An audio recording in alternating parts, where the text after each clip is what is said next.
Welcome back, ladies and gentlemen. OK, so the sun's gone down. We can safely get our next guest out. We're all still recovering from Halloween, so it's apt that he's soon to play the new screen Dracula. Here he is in action.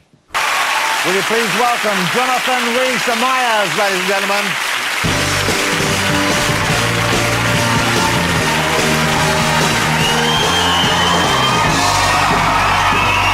Look at that. There's a proper movie star right there. Come sit down, relax. Hey, well, that's the new Dracula show. It's on Sky Living, Thursday nights, 9 p.m. That's from the first episode. How do you do Dracula differently for a generation who's seen it so many times? Well, you know, you're apprehensive because so many people have done it before, so it's very hard to make it your own, you know what I mean? But of course, I'm going to do it slightly differently to everybody else, so. And TV, yeah, TV is big today because technology has moved it, you know? We don't have televisions, we've got home cinemas. Yeah. So you have to put the production value, you have to put the scripts in, you have to put the money in for people to like it.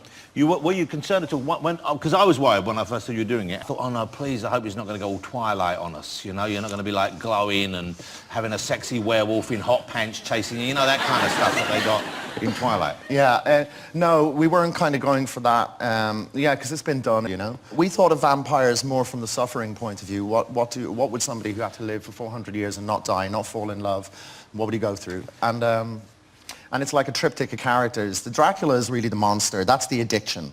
He's addicted to blood. That's essentially what it is. So do you like the neck-biting scenes as an actor? Are they tricky because you have prop blood involved as well, and the teeth, I guess, you have to wear for those scenes? Yeah, I mean, I tried to... I made a point of saying to them, not too much neck-biting, not too much of the teeth. You can't speak with them. So when you're wearing the teeth, because you've got... I've got a lisp. Wow. When I wear the teeth. So there's a couple of scenes. I had to ADR it, of course, but...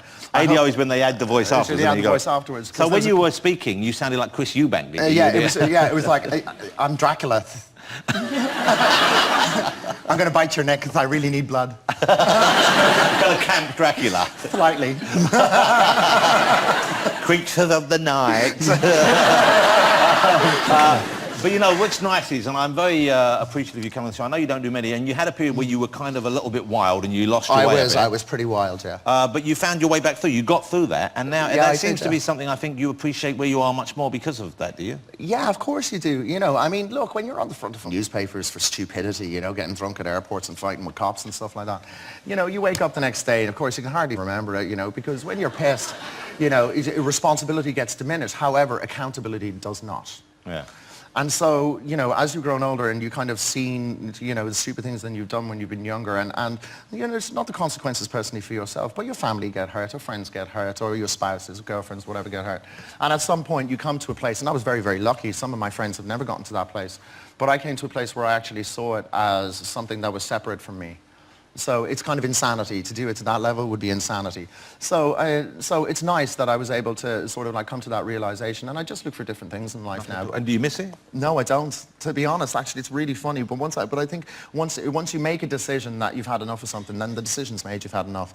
You know, if I hadn't made that decision, then I wouldn't have enough. I wouldn't have bothered done it. Yeah, yeah. So you're clear that that's great. But it's great to see you so strong, so healthy a man. You know, know what you're talking about. He can really talk, can't he, ladies and gentlemen? He's like.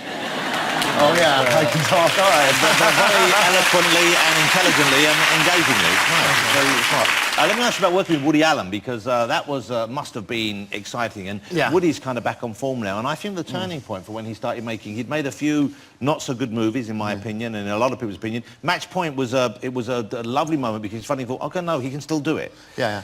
How was that working with Woody? That must have been, I would have thought, you know, joyous for you. It was fun, but was it stressful as well? I played the character. He came up to me at one point. He says, Johnny, do you want to be Irish? And I kind of just said yes. Well, get an Irish character in a Woody Allen film. I made a big mistake. I shouldn't have made him Irish. I'd have kept him English, because Woody is a great writer, a great director, fabulous auteur, and a wonderful actor. But to write an Irishman is very difficult because, as you said, I like to talk, but Irish people will use 16 words when 4 will do. So you know, I should have sat down with him and said, hey, Woody, listen, if we're going to do this and you want to make me Irish, we're going to have to go over the script, because, you know, if somebody is in England and they say, hello, how are you? If somebody's Irish, it's like, hey, how are you? How's it going? How's the family? Are you well, you know? So there's a little bit more of a lyrical sort of up and down with it. And we didn't have that in the production. But, you know, I love the film. I saw it recently. I hadn't seen it for 6 or 7 years, and I caught it on the telly. And yeah, I love the movie. I love Scarlett and I love Emily Mortimer and Matthew Good and Brian Cox. I mean, no, it's so funny. I remember having this conversation with him. And Brian Cox I'm going to stop you for a second. Are you breathing through your ears? Because that's the longest I've heard it. I mean, it was all good stuff. It's the longest I've heard someone speak without seeming to have an intake of breath. It's a skill, it's a skill. But Brian Cox is like, only Woody Allen. Only Woody Allen would cast Brian Cox as an upper-class Englishman. Yeah. So, yeah, I mean, I like doing it. I like doing Match Point. I liked watching it, and I like Woody. Yeah, well, great to have you here. I love it to see you again. Pleasure. And I'm pleased, man, you're looking so healthy and everything's going right for you. It's great. And a lovely guest, ladies and gentlemen, Jonathan Rhys Meyers.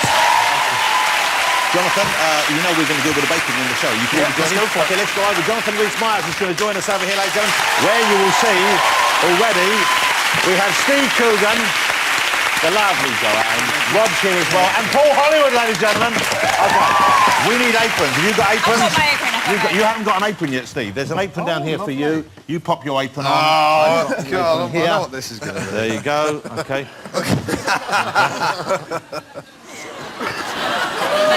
Okay, Paul, what are we going to do?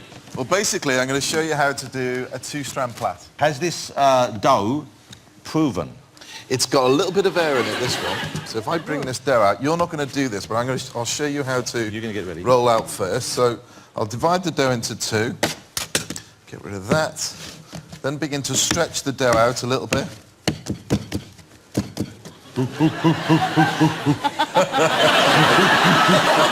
So you take them both out. So what you do is you start off with a cross. Okay. The only hint I'll say is you work with those two, then those two. Okay? And we're going to wind up with that. You're going to end up like that. Okay, so we're just going to try and plait it, basically. It can't be difficult. All right, you ready? Okay. Okay. Well, slow down a little bit. Wow. Wow, look at that. That's pretty good. Okay. So we're going to try, and will you judge us and you'll give us a no-nonsense appraisal I will of our indeed. thingamajigs? Here's some we made earlier. This is yours. If you want to use a little bit of flour, there's not a problem. Let me... Now that'll be yours. There you go, Rob. Thanks very much, thank you very You much. don't need the plate, so just take the dough off and the wrap. Okay. Is that mine? Yeah, I'm going to give it a bit more rolling. I like mine to be ready rolled longer. But, oh, I can't even roll it. It won't even... Why does it not even want to roll? My God. Will you hold the end of mine for a minute? Maybe we could... No.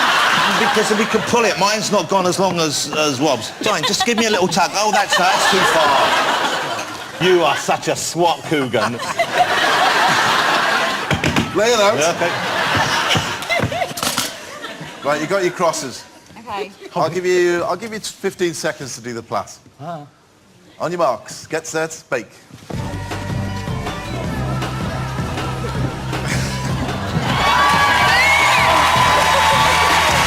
Wow, finish.